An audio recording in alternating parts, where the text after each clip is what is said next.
রকেটে যায় তেল ছাড়া তো কিছু উঠতে পারে না, ও তেল পায় কোন জায়গা? আমি এই সায়েন্স পড়া একজনকে জিজ্ঞেস করছি, তুই কদি কনে পায়? ও কয় যে আনতে ফুরে যাও হইতে এসে আবার নিয়ে যায়। শটে মেরি দিছে। আমারও তো নিয়ে সেই জায়গা গেলে পুরোই যাবে, তাকে ওই জায়গাতে ফিরে আসে না, মঙ্গল করে যায় না, মিথ্যে কথা কইস কাদি। কয় তা জানি না, ওরা যায় যাই বেড়ে, আমি যাইও না, তাহলে চিনতে আমার না। আমি পরে এক পত্রিকায় বিজ্ঞান সাইড আছে না, একটা পেপার আছে না, এক পৃষ্ঠা বিজ্ঞান লেখে, ওখানে একদিন পড়তে পাইয়ে গেছি তেল পাই কোন জায়গা। বিমানটা রকেটটা আকাশে যে জায়গা যে তেল ফুরে যায়, উড়াই দেওয়ার পরে তো আর ইন্দ্রা উড়াই দিয়ে বাড়ি যে ঘুমায় থাকে না, পালাক্রমে বিজ্ঞানীরা ওখানে কম্পিউটারে পাহারা দেয়, ওর উপরে কোনো বিপদ আপদ হলো নাকি, যান্ত্রিক সমস্যা হলো নাকি, সব ওই নিচে জানায়, এরা এখান থেকে সমাধান দেয়। তো ওই টাঙ্কিতে তেল ফুরে গেলে নিচের কম্পিউটারের ভিতরে সিগন্যাল দেয় তেল ফুরে গেছে। সিগন্যাল দিল, তেল দেয় কিভাবে? জমিনের মধ্যে টাঙ্কি ভরা তেল আছে, কম্পিউটারের বাটনে চাপ মারে আর ওই জায়গার টাঙ্কি লোড হয়ে যায়। মানুষের আবিষ্কার। ব্যঙ্গ করে, ঠাট্টা করে, কবর যেভাবে টাইট করে দেশ পাড়ায় ঘুরে গাদাইয়ে, কোন জায়গায় যেটা ফুটো দরজা রাখলে না, তোমারে কুলুসুর ঢুকবে কোন ভাগ দিয়ে, এই নিয়ে বড় চিন্তা করে তারা। তাদের আবিষ্কারে আমাদের জবাব দিয়ে দিয়েছে। একটা মোবাইলের ভিতরে চট্টগ্রাম থেকে টাকা পাঠাইলে ঢোকে কি ঢোকে না? এ কোন ফুটো দিয়ে ঢুকলো? তোমার মোবাইলে যদি তোমার আবিষ্কারে এমন ব্যবস্থা থাকে যে সারা পৃথিবীর যে কোনো জায়গাতে বিকাশ করলে ঢুকে পড়ে, টাকা ঢোকার সময় দেই না, এই টাকা যদি উড়িয়ে উড়িয়ে এসে ঢুকতো, তাহলে কের মোবাইলে টাকা ঢুকতো না, পথে জাল পাইতে ধরিয়ে রাখতো মানুষ, আসমান সমান ফুটিয়ে জাল পাইতে একটা হোক আসতো না কপালে। কোন ভাগ্যে ঢুকে পড়ে? তো তোমার আবিষ্কারে যদি এমন হয়, আমার আল্লাহর কুদরতের চাইতে কোটি কোটি গুণ পাওয়ারওয়ালা। কবরে জানলা দরজা লাগবে না, এমনি ঢুকে পড়বে। কন্যা সুবহানাল্লাহ। এখানে বসে সুবহানাল্লাহ বললেন, জান্নাতের মধ্যে বিশাল একটা ফলদার গাছ লাগানো হয়ে গেছে। এই গাছটা আঠি ফাটাইলে কার কাছে, কি আঠি কি গাছ লাগাচ্ছে তা আল্লাহ জানে। কাটা আলা বাবরা গাছ আমার বই হচ্ছে নাকি, তার ঠিক ছায়াদার ফলদার গাছ জান্নাতের মধ্যে লাগানো হয়ে যায় সাথে সাথে। তা আঠি পাঠাইলাম না, গাছ পাঠাইলাম না, কেউ রেদে পাঠালাম না, গাছ লাগানো হয় কি রে? তোমারও যেভাবে লাগানো হয় আমারও ওইভাবে লাগানো হয়। রকেট মঙ্গল গ্রহে যায়, ফ্লাইটের পরে মঙ্গল গ্রহ পর্যন্ত রকেট যাইতে 6 মাস লাগে। জমিনের থেকে ফ্লাইট করার পরে ওখানে পৌঁছাইতে 6 মাস লাগে। কয় মাস? 6 মাস। তো রকেটটা এতটুক সাইজ যে তার এক টাঙ্কি তেলে একবারে মঙ্গল গ্রহে যেতে পারবে না, অনেক টাঙ্কি লাগবে। ছোট্ট রকেটের যাত্রী কম, বডি ছোট, বিমান এত বড়, 1200 যাত্রী নিয়ে দোতলা বিমান এমিরেটসের এক দেশ থেকে আর এক দেশে যায়।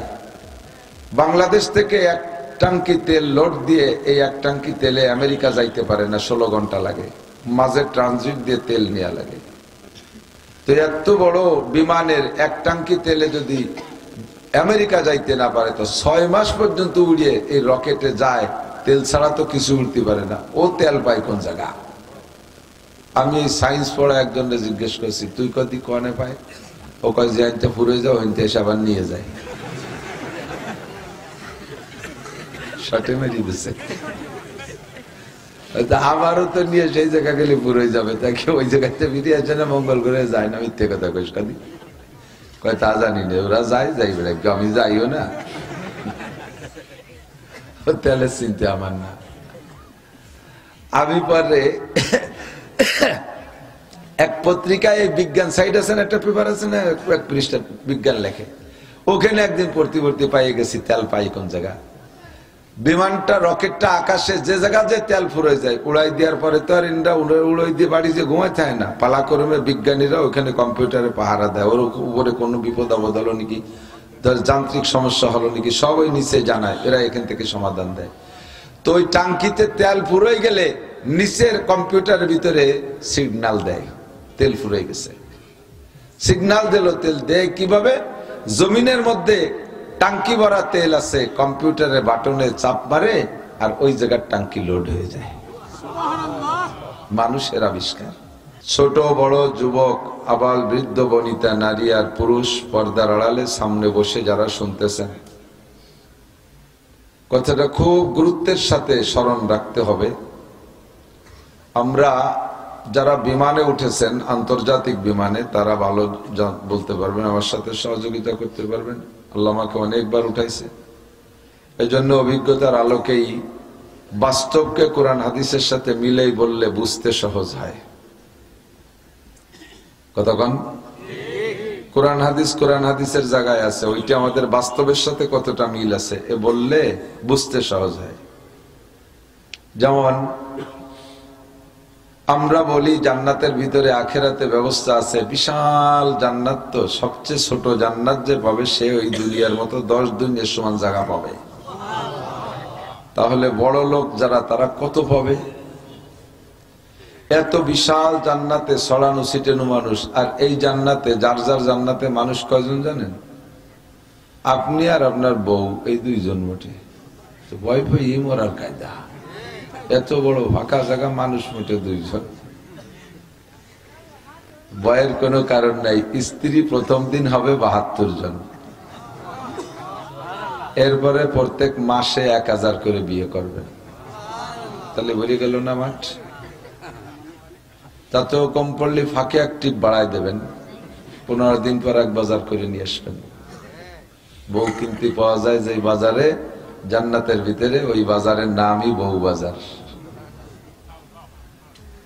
আর 80,000 হবে আপনার খাদেম, জুতো স্যান্ডেল সুজাই দেবে, হাত পাও টিপে দেবে, গামাছি মেরে দেবে, চুল টুল বানাই দেবে। না হয় না, খাজাই তো দেবে। খেদমতের জন্য যা যা লাগে, এই খেদমত করার জন্য 80,000 হবে খাদেম, খালি লোকের অভাব হবে না। এত বড় জান্নাতে বসিয়া আব্বা কোন জায়গা আছে, আব্বা কত দূরে আছে, মা কোন জায়গা আছে, কোথায় কোনাকে খুঁজে পাবো কি রে? তো কথা বলবো কিভাবে? তাই কি কথা বলার জন্য জান্নাতের ভিতরে কোনো যন্ত্র লাগবে না, আপনি এখানে বসে কথা বলবেন ফিসফিস করে, ওখানে আব্বা শুনতে পারবে। তো এখানে কথা বলবো, আব্বা কত দূরে শুনতে গেলে মাঝের লোকের ডিস্টার্ব হবে না, চিল্লেই কওয়া লাগবে নাকি? এইটা বাস্তবে প্রমাণ করে দিয়েছে আমাদের বর্তমান সময়ের মোবাইলে, ঠিক না? এখানে বসে কথা বলি, মাঝে কেউ শোনে না, আমি যার সাথে কথা বলি আমেরিকা বসে সে শোনে। তো মানুষের ক্ষুদ্র ব্রেন দিয়ে যদি এত কঠিন আবিষ্কার করতে পারে আল্লাহ কামুল হাকিমিনের আখিরাতে, এর চাইতে অনেক ব্যবস্থা বেশি থাকবে না? আমরা বলি মা বাবার কবরের কাছে যাইয়া সূরা ইখলাস পড়লে, অথবা যে কোনো জায়গায় বসে পড়লে, আব্বা মার কবরের কাছে, মুরব্বীদের কবরের কাছে, যারই কবরের কাছে যে জিয়ারত করি, উপরের থেকে যা পড়ি তার কবরে চলে যায়। একথা শুনে যারা নাস্তিক, পরকালকে বিশ্বাস করে না, অথবা আমাদের শরিয়াত মানে না, তারা ব্যঙ্গ করে, ঠাট্টা করে, কবর যেভাবে টাইট করে দেশো পাড়ায় পুড়ে গাদাইয়ে, কোনো জায়গায় যেটা ফুটো দরজা রাখলে না, তোমারে কুলুসুরো ঢুকবে কোন ভাগ দিয়া, এই নিয়ে বড় চিন্তা করে তারা। তাদের আবিষ্কারে আমাদের এর জবাব দিয়ে দিয়েছে। একটা মোবাইলের ভিতরে চট্টগ্রাম থেকে টাকা পাঠাইলে ঢোকে কি ঢোকে না? এ কোন ফুটোই দিয়ে ঢুকলো? তোমার মোবাইলে যদি তোমার আবিষ্কারে এমন ব্যবস্থা থাকে যে সারা পৃথিবীর যে কোনো জায়গাতে বিকাশ করলে ঢুকে পড়ে, টাকা ঢোকার সময় দেই না, এই টাকা যদি উড়িয়ে উড়িয়ে এসে ঢুকতো, তাহলে কের মোবাইলে টাকা ঢুকতো না? পথে জাল পাইতে ধরিয়ে রাখতো মানুষ, আসমান সমান ফুটিয়ে জাল পাইতে একটা হোক আসতো না কপালে। কোন ভাগ্যে ঢুকে পড়ে? তো তোমার আবিষ্কারে যদি এমন হয়, আমার আল্লাহর কুদরতের চাইতে কোটি কোটি গুণ পাওয়ারওয়ালা। কবরে জানলা দরজা লাগবে না, এমনি ঢুকে পড়বে। কন্যা সুবহানাল্লাহ। এখানে বসে সুবহানাল্লাহ বললেন, জান্নাতের মধ্যে বিশাল একটা ফলদার গাছ লাগানো হয়ে গেছে। এই গাছটা আঠি ফাটাইলে কার কাছে, কি আঠি কি গাছ লাগাচ্ছে তা আল্লাহ জানে। কাটা আলা বাবরা গাছ তোমার বই হচ্ছে নাকি? তার ঠিক ছায়াদার ফলদার গাছ জান্নাতের মধ্যে লাগানো হয়ে যায় সাথে সাথে। তা আঠি পাঠাইলাম না, গাছ পাঠাইলাম না, কেউ রেদে পাঠালাম না, গাছ লাগানো হয় কি রে? তোমারও যেভাবে লাগানো হয় আমারও ওইভাবে লাগানো হয়। রকেট মঙ্গল গ্রহে যায়, ফ্লাইটের পরে মঙ্গল গ্রহ পর্যন্ত রকেট যাইতে 6 মাস লাগে। জমিনের থেকে ফ্লাইট করার পরে ওখানে পৌঁছাইতে 6 মাস লাগে। কয় মাস? 6 মাস। তো রকেটটা এতটুক সাইজ যে তার এক টাঙ্কি তেলে একবারে মঙ্গল গ্রহে যেতে পারবে না, অনেক টাঙ্কি লাগবে। ছোট্ট রকেটের যাত্রী কম, বডি ছোট, বিমান এত বড়, 1200 যাত্রী নিয়ে দোতলা বিমান এমিরেটসের এক দেশ থেকে আর এক দেশে যায়। বাংলাদেশ থেকে এক টাঙ্কি তেল লোড দিয়ে এই এক টাঙ্কি তেলে আমেরিকা যাইতে পারে না, 16 ঘন্টা লাগে, মাঝে ট্রানজিট দিয়ে তেল নেওয়া লাগে। তো এত বড় বিমানের এক টাঙ্কি তেলে যদি আমেরিকা যাইতে না পারে, তো 6 মাস পর্যন্ত উড়িয়ে এই রকেটে যায়, তেল ছাড়া তো কিছু উঠতে পারে না। ও তেল পায় কোন জায়গা? আমি এই সায়েন্স পড়া একজনকে জিজ্ঞেস করছি, তুই কদি কনে পায়? ও কয় যে আনতে ফুরে যাও, হইতে এসে আবার নিয়ে যায়। শটে মেরি দিছে, আমারও তো নিয়ে সেই জায়গা গেলে পুরোই যাবে, তাকে ওই জায়গাতে ফিরে আসে না, মঙ্গল করে যায় না। মিথ্যে কথা কইস কাদি? কয় তা জানি না, ওরা যায় যাই বেড়া, আমি যাইও না, তাহলে চিন্তা আমার না। আমি পরে এক পত্রিকায় বিজ্ঞান সাইড আছে না, একটা পেপার আছে না, এক পৃষ্ঠা বিজ্ঞান লেখে, ওখানে একদিন পড়তে পড়তে পাইয়ে গেছি তেল পাই কোন জায়গা। বিমানটা রকেটটা আকাশে যে জায়গা যে তেল ফুরে যায়, উড়াই দেওয়ার পরে তো আর ইন্দ্রা উড়াই দিয়ে বাড়ি যে ঘুমাই থাকে না, পালাক্রমে বিজ্ঞানীরা ওখানে কম্পিউটারে পাহারা দেয়, ওর উপরে কোনো বিপদ আপদ হলো নাকি, যান্ত্রিক সমস্যা হলো নাকি, সব ওই নিচে জানায়, এরা এখান থেকে সমাধান দেয়। তো ওই টাঙ্কিতে তেল ফুরাই গেলে নিচের কম্পিউটারের ভিতরে সিগন্যাল দেয়, তেল ফুরাই গেছে। সিগন্যাল দিল, তেল দেয় কিভাবে? জমিনের মধ্যে টাঙ্কি ভরা তেল আছে, কম্পিউটারের বাটনে চাপ মারে আর ওই জায়গার টাঙ্কি লোড হয়ে যায়। মানুষের আবিষ্কার। তো তোমার মঙ্গল গ্রহ পর্যন্ত 6 মাসের রকেটের টাঙ্কি কতবার লোড দেশ, তা যদি জমিনের টাঙ্কির ফুটোর মধ্যে তেল দিলে যদি যায়, এখানে দিলে ওই জায়গা ঢুকে যায়, তাহলে আমি ওই জায়গাতে সুবহানাল্লাহ বললে গাছের আঠি পাঠানো লাগে না, ও জায়গা লাগানো হয়ে যায়। ফামা জবাবুকুম ফাহুয়া জবাবুনা, যে জবাব তুমি দিবা ওইটাই আমার জবাব। কতক্ষণ? আর দুনিয়া দারুল মিসাল। বিমানে যারা উঠছেন তাদের সামনে দেখবেন 4টি ইমিগ্রেশন আসে, 4টি ইমিগ্রেশন। পরিভাষা যে জগৎ তার পরিভাষাও সেরকম, বিমানের জায়গায় এই পরিভাষা। তো চেকপোস্ট, তার কি কয়? Checkpost, immigration. ফার্স্ট ইমিগ্রেশন আপনার প্রথম বিমান এয়ারপোর্টে ঢুকতে গেলে আপনার পাসপোর্ট দেখানো লাগে না, শুধু জিজ্ঞেস করে আপনি যাত্রী? জি আমি যাত্রী। ঢুকতে দেবে। ঢুকে প্রথম ইমিগ্রেশন মেশিনে আপনার লাগেজ ব্যাগেজ জানেছেন এইটিকে পরীক্ষা করবে, এর মধ্যে খারাপ কিছু আছে কিনা, আগ্নেয়াস্ত্র আছে কিনা, দূষিত কিছু আছে কিনা, সোনাদানা আছে কিনা, গাঁজা এবার নিচ্ছেন কিনা, এগুলো পরীক্ষা করবে। 2 নম্বর ইমিগ্রেশন আপনার পাসপোর্ট ইমিগ্রেশন। বিদেশে যাবেন, পাসপোর্টটা সহি আছে কিনা। 2 নম্বর, 9 নম্বর, 6 নম্বর পাসপোর্ট, পুরনো পাসপোর্ট দিয়ে এবার যাচ্ছেন কিনা, এগুলো পরীক্ষা। 3 নম্বর ইমিগ্রেশন আপনার টিকিট ইমিগ্রেশন, টিকিট আছে কিনা দেখান, আমলনামা। 4 নম্বর ইমিগ্রেশন আপনার বডি ইমিগ্রেশন। অনেকে নাকি পেটের মধ্যে সোনা খাইয়ে এসে বাংলাদেশে পায়খানা করে, তাই বেশি খায়, এই 2 নম্বরই অতিশ কিনা। তো 4টি ইমিগ্রেশন ছাড়া আপনাকে বিমানে উঠতে দেবে না। 3টে পাস, একটা ধরা খেয়ে গেছেন। আমি মালয়েশিয়া যাওয়ার সময় ধরা খেয়ে গেছি, ব্যাগেজ থেকে সব ওকে, টিকিট পাসপোর্ট সব ওকে, বডি ইমিগ্রেশনে ধরা খেয়ে গেছি। আমি পকেটেতে সব বের করে দিছি, তারপরেও মেশিন গায়ে ধরলে রিং করে, বড় বেকায়দা। যারা ইমিগ্রেশন করতেছে তারা আমার চেনে, তারাও লজ্জা পাচ্ছে যে সবাই ছাড়াই গেলে হুজুর ধরা খালো, কি আছে হুজুরি পেটের মধ্যে আল্লাহ জানে। তো এরা যারা আসছে ফেরেস্তা ইমিগ্রেশনের জন্য, এই ফেরেস্তা ফেল। নতুন একটা মহিলা ফেরেস্তা আইছে, এই মহিলা ফেরেস্তা আইসা আমার দিকে একটা লাইট মারলো, লাইট মারিয়ে আল্লাহ, ও মহিলা ধরে বেড়াইছে। এত বড় বুজুর্গ, কয় হুজুর আপনার বুক পকেটে একটা পকেট ডায়েরি আছে, ডায়েরির ডায়ালের ভিতরে একটা ব্লেড আছে, ওই ব্লেডে ঝামেলা বাঁধাইছে। আপনি টের পেলেন কি? বহুত বড় মারেফাতের পীর। এই মেশিনই করে দিছে, বেরোয় দিয়ে যে সত্যি কবে এই নখ কাটতে যে ওর মধ্যে চুয়ে দিছি আর ফেলাতি মনে নাই, ধরা হয়ে গেছে। আল্লাহ রসুল বলেন লা তাজুলু কদমা ইবনি আদম ইয়াউমাল কিয়ামাতি হাত্তা ইউসআলা আন আরবা। হে বনি আদম, কিয়ামতে তুমি জান্নাতে যাওয়ার আগে আল্লাহ পাকের সামনে 4টি ইমিগ্রেশনে তুমি ধরা পড়বা।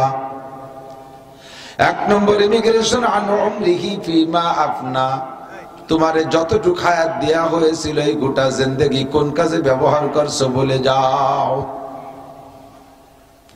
বহুবার শুনেছেন, আমাদের কাছ থেকে শুনতে শুনতে কান তেলসা হয়ে গেছে। আজকে একটু নতুন মেজাজে শোনেন কথাটা কি বলছি। গোটা জিন্দেগির হিসাব আপনাকে আল্লাহর সামনে দেওয়া লাগবে। মানুষের সামনে মানুষের হিসাব দিতে হিমশিম খেয়ে যায়, বিপদের সম্মুখীন হয়, কম্পন শুরু হয়ে যায়, হার্ট স্পন্দন শুরু হয়ে যায়, হিসাব দিতে গিয়ে স্টক করে পড়েও যায়। কতক্ষণ ঠিক কি ঠিক না? মানুষও মানুষ, আমিও মানুষ, যার কাছে হিসাব দিচ্ছি সেও মানুষ, আমি হিসাব দিচ্ছি আমিও মানুষ। আরে দুনিয়ার এই মানুষের কাছে মানুষের হিসাব দিতে ধরা পড়ে যায়, আর মানুষের কাছে সব বিষয় হিসাব দেওয়া লাগে না। আওয়ামী লীগের এই 16 বছরের আগে যে প্রথম নির্বাচন, ওই নির্বাচনের আগে 3 বছর ছিল তত্ত্বাবধায়ক সরকারের আমল। ফখরুদ্দিন, ইয়াজউদ্দিন, মঈনুদ্দিন, কতক্ষণ? ফখরুদ্দিন ছিল তত্ত্বাবধায়ক সরকারের প্রধান, ইয়াজউদ্দিন সাহেব ছিলেন প্রেসিডেন্ট, মঈনুদ্দিন সাহেব ছিলেন সেনা প্রধান। 3 জনের যৌথ অভিযান ছিল, উভয় দলকে গ্রেফতার করেছে। আওয়ামী লীগ বিএনপির বড় ছোট কোন নেতা রেহাই পাই নাই। এদেরকে নিয়ে সরকারের কাছে, তত্ত্বাবধায়ক সরকারের কাছে হিসাব দেওয়া লাগছে। কিসের হিসাব? নামাজের হিসাব না, রোজার হিসাব না, হজের হিসাব না, যাকাতের হিসাব না, দাড়ির হিসাব না, টুপির হিসাব না, পাগড়ির হিসাব না, তাবলীগের হিসাব না, মসজিদের হিসাব না, মাদ্রাসার হিসাব না, এই জাতীয় কোন হিসাব না। একটা মাত্র হিসাব দেওয়া লাগছে, আনমালিহি। তুমি ঢাকায় আসলে ভাঙ্গা সুটকেস আর সিরা গেঞ্জি নিয়ে এত বড় ভবনের মালিক হয়ে বাড়ি গেলে কিভাবে? আর তুমি ঢাকায় আসছো গার্মেন্টসের চাকরি করতে, কোটি কোটি টাকার মালিক হইলে কিভাবে? ঢাকায় তুমি এই ঢাকার সদরঘাটে দিয়ে তুমি ফেরি করে বাদাম বেচে বেড়াইছো, সেই লোকটা তুমি এখন এত বড় নেতা হইলে কিভাবে? ইন্ডাস্ট্রিজ কলকারখানার মালিক হইলে কিভাবে? মাত্র অনলি একটা হিসাব দিয়ে যাও। এই একটা হিসাব দিতে যে এ দল ও দল, সব দলের নেতারা ভীত সন্ত্রস্ত। অনেকে হিজরত করে ইন্ডিয়া চলে গেছে, অনেকে হিজরত করে লন্ডনে অন্যান্য দেশে চলে গেছে। কতক্ষণ ঠিক ঠিক না? আর যারা হিসাবের কাঠ গড়ায় দাঁড় কইছে, ফখরুদ্দিন, ইয়াজউদ্দিন, মঈনুদ্দিন, তাদেরকে হিসাবে ধরা কইরা রমজানের আগে ইতিকাফে বসাই দিয়েছে জেলখানায়। বসে বসে ইতিকাফ করেন, আল্লাহ বিল্লাহ নামাজ কালাম তো আগে পড়েন না, একটু ভালো যে পড়েন। ওই সময় বহুত নেতারা, আমাকে আওয়ামী লীগের এক নেতা, নামও কয়ে দেয়, সালমান এফ রহমান সাহেব, উনি ওই গনেই কোরআন শরীফ পড়া শিয়ে ফেলাইছে জেলখানায় বসে। আপনাদের সন্তান এমপি শহীদ সাহেব, মুফতি শহীদুল ইসলাম সাহেবের কাছে 5 পারা মুখস্থ বলে করছিল, যা শুনি আর কি। এতে কাবে বসায় দিয়েছে ফখরুদ্দিন, ইয়াজউদ্দিন, মঈনুদ্দিন, মাত্র একটা হিসাব মাল সম্পর্কে। আর আমার আল্লাহর সামনে 4টি হিসাব দেওয়া লাগবে কি লাগবে না? ও যুবক, পাগলামি করিস না শোনা, ভাষা কান্দে শুনিস না, অন্তরে কান্দে শোন। একটু হিসাব করে দাও। আল্লাহু আকবার। 4টি জিন্দেগির হিসাব দেওয়া লাগবে। 1 নম্বরে গোটা 70-80 বছরের হিসাব। আমার মুরব্বী বাবারা কেউ কি বলতে পারবেন? আপনারা যদি এখন হিসাব নেওয়া হয়, আজ থেকে 40 বছর আগে যে ফজরের নামাজ, ওইটা আপনি পড়ছেন কি পড়ছেন না, ওটা আপনি বলতে পারবেন না। আজ থেকে 1 সপ্তাহ আগে সকালবেলা কি খাইছেন তাও মনে নাই। হিসাব দেওয়াই লাগবে একেবারে পাই টু পাই। فمن يعمل مثقال ذرة خيرا يره ومن يعمل مثقال ذرة شرا يره। ওই জায়গা হিসাবে ধরা পড়বে। যাররা পরিমাণ যদি নেকি করে থাকো তাও তুমি পেয়ে যাবা, যাররা পরিমাণ গুনাহ করলে তাও তুমি পেয়ে যাবা। নিজেই বলতে বাধ্য হবা, লা ইউগাদিরু সাগীরাতাও ওয়ালা কাবীরাতান ইল্লা আহসাহা ওয়া ওয়াজাদু মা আমিলু হাযিরা ওয়া লা ইয়াজলিমু রাব্বুকা আহাদা। আল্লাহু আকবার। আপনি নিজেই বলবেন, আল্লাহ আমার একটা সগীরা কবিরা কোন জায়গা লুকানো নাই। কোন বাগানে বৈশা বৈশা গাঁজা খাইছি, কয় বন্ধু আড্ডা করেছি, কোন জায়গা বাস স্ট্যান্ডে ট্রাকের পিছনে দাঁড়াইয়া 4-5 জন জামাতে পেশাব করছি, সব ফেরেশতারা লিখে রাখছে। লেশের রাত্রি কম্বলে তলে শুইয়া প্রেমিকার সাথে প্রেম গল্প করছে, এইটা ফেরেশতারা কি করে টের পেলো? আমি তো কম্বলের তলে ছিলাম। আল্লাহ কি আজীব কারবার, সব লিখে রাখছে। আপনি নিজেই স্বীকার করতে বাধ্য হবেন। গোটা জিন্দেগির হিসাব। 2 নম্বর হিসাব হবে আনুমরিহি ফিমা আবনা আনসাবাবিহি ফিমা আবলা। হে আমার প্রাণপ্রিয় বন্ধুবার যুবক মহোদয়, ভালো করে কান খাড়া করে শোনো, যৌবনকালের হিসাব কিন্তু আলাদা দেয়া লাগবে। 80 বছরের মধ্যে সব আছে, তবে যৌবনের কালের হিসাবটা একটু আলাদা ভাবে নেবে। এই সময়টা ভেরি ভেরি ইম্পর্টেন্ট টাইম। এই সময় ভালো কাজও বেশি করা যায়, মন্দ কাজও বেশি করা যায়। যৌবনকালে অন্যায়ও যেমন বেশি করা যায়, ইবাদতও বেশি করা যায় কি যায় না? যত সেনাবাহিনীর সৈনিক সব যুবক একটু বার্ধক্য আসলে রিটায়ার করে বাড়ি পাঠাইয়া দেয়। যুদ্ধের ময়দানে সৈনিক লাগে যুবক, ও জায়গায় 80 বছরের বুড়ো নিয়ে কোনো কাজ নাই। কাজ হয়? আর বুড়ো ডায়াবেটিস পাহারা দিতে 3-4 জন লাগে, বুড়োরে শোয়াইতে উঠে বসাতে 3-4 জন লাগে, বুড়োরে অজু গোসল করাতে গরম পানি দেয়া লাগে। অমন বাকড়াই বুকলো ইয়াথাল কুড়ে বুড়ো নিয়ে কোনো লাভ নাই। কাজে ও জায়গা লাগে যৌবনকালে যুবক। যুবক ইচ্ছা করলে তুমি এই শীতের রাত্রে, শেষ রাত্রে তোমার অজু গোসল যেটা দরকার, কচুরির নিচে ঠান্ডা পানিতে গোসল করে দাঁড়িয়ে দাঁড়িয়ে খালি গায়ে, আরে চাদর গায়ে না দিয়ে, কম্বল গায়ে না দিয়ে, শুধুমাত্র পাঞ্জাবি পায়জামা পরে তুমি পাগড়ি বাঁধে ফজর পর্যন্ত দাঁড়িয়ে নামাজ পড়তে পারো। তোমার যৌবনের রক্তের গরম আছে। কথা বলেন ঠিক কি না? এ যুবক, তুমি ইচ্ছা করলে এই ফরিদপুর থেকে বাইসাইকেল চালাই ইস্তেমার মাঠে যেতে পারো। 31 জানুয়ারি, 1-2 ফেব্রুয়ারি ইস্তেমা, তুমি বাইসাইকেলের পিছনে ব্যাটিং বাঁধে সাইকেল চালায় ঢাকা যে ইস্তেমায় অংশগ্রহণ করতে পারো। তুমি চরমোনাই বরিশাল যে ওখানে যেতে পারো। আবার ইচ্ছা করলে তুমি এখান থেকে সাইকেল চালায় ওড়াকান্দি ঠাউর বাড়ি যে ইবাদত বন্দেগী করতে পারো। সব ভালো মন্দ সবই তোমার এই বয়সে করার সময়। এই 2 কাজে বুড়ো মানুষ নেওয়া সম্ভব না। যৌবনকালে তুমি হজে যাবা, জাবালে নূরের কাছে যে তোমার ভিতরে একটা জজবা চেপে, একটা এশকে আসক্ত হইয়া যাইবা। আর এই পাহাড় দেখে তৃপ্তি পাইতেছি না, ওই পাহাড়ের কোন গুহার মধ্যে আমার নবী বসে জিব্রাইলের সাথে সাক্ষাৎ করেছে, আমি সেই জায়গা ঢুকবো, আমি সেই জায়গা ঢুকবো। যৌবনকালে গেলে তুমি ভাইয়া সেই জায়গা যাইতে পারবা। আর 80 বছরে বুড়োর নিচে যাইয়া উপর দিকে লম্বা একটা হাই সাইডে চলে আসবে।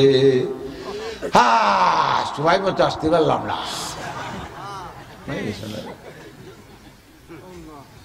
কতক্ষণ? যৌবনকালে মন্দ বেশি করতে পারো, ভালো বেশি করতে পারো, কাজেই তোমার যৌবনকালে হিসাব আলাদা দেওয়া লাগবে। দর জওয়ানি তওবা করতেন শিবায়ে পয়গম্বরিস, দর জওয়ানি আমাদিক, দর জওয়ানি তওবা করতেন শিবায়ে পয়গম্বরিস, পত্তে ফিরি গুরগে জালেম মিশাওয়াত পরহেজগার। যৌবনকালে ইবাদত করা নবীওয়ালা স্বভাব, যৌবনকালে দিনদার হওয়া নবীওয়ালা স্বভাব। আরে বুড়ো হয়ে গেলে রয়্যাল বেঙ্গল টাইগারও মুরিদ হইয়া যায়। আমি একবার গিয়েছি শরণখোলা, একেবারে শেষ প্রান্তে সুন্দরবনের গোড়ায়, রাজাপুর গ্রামের নাম। ওই জায়গা মাহফিলে গেছি। ওই এলাকার পরিভাষাই আলাদা, প্রত্যেক এলাকার পরিভাষা আলাদা। আমি আর মজিবার দ্বারকা, ওই বলমারি মজিবার দ্বারকা মোটরসাইকেলে জিজ্ঞেস করি যে ভাই রাজাপুর কদ্দূর? চাইতে থাকেন এই জায়গা থেকে জিজ্ঞেস করতেছে। এ করলে কি মনে হয় 60-70 কিলো আছে। একটা পরিমাণ বলেন কয় কিলো করে, আরো 2 কিলো তো হবেই। তুই ওইরকম আক্কা বাক্কা খেয়ে করতেই হবে। চাইতে থাকেন এই জায়গা থেকে জিজ্ঞেস করতেছে, তাতে তো মনে হয় 200 মাইল সামনে রয়েছে। ওই এলাকার ভাষা এরকম। সে 2 কিলো যায় জিজ্ঞেস করছে, আর রাজাপুর কদ্দূর? যেতে থাকেন, সামনে আগান, এখান থেকে জিজ্ঞেস করছেন, যাইয়ে জিজ্ঞেস করেন কত দূর। কয় আর 1 কিলোমিটার আছে। মাহফিল 2 দিন মাহফিল, রাত্রে মাহফিল করছে, পরের দিন থেকে আবার রাত্রে মাহফিল আর এক জায়গায়। তো চিন্তা করলাম যে এত কাছে আসছি সুন্দরবনের গোড়ায়, একেবারে সুন্দরবনের গোড়ায়। চিন্তা করলাম তো একটু দেখে যাই জঙ্গল। আমার জীবন ভরে সুন্দরবনটার ভিতরে কি আল্লাহ রাখছে আমি জানি না। পাহাড় পর্বত 2-1 বার 10 বার 2-5 বার দেখলে আর দেখতে মনে চায় না। মরুভূমি 5-10 বার দেখলে দেখতে মনে চায় না। কিন্তু সুন্দরবনে আমি 100 বারের বেশি দেখছি, এরপরও আমার যাইতে মনে চাই। এর ভিতরে গেলে আমার ভিন্ন একটা হালাত তৈরি হয়, আমার আল্লাহর কুদরতের পর বিশাল আজীব ভাবে একিন হয়ে যায়।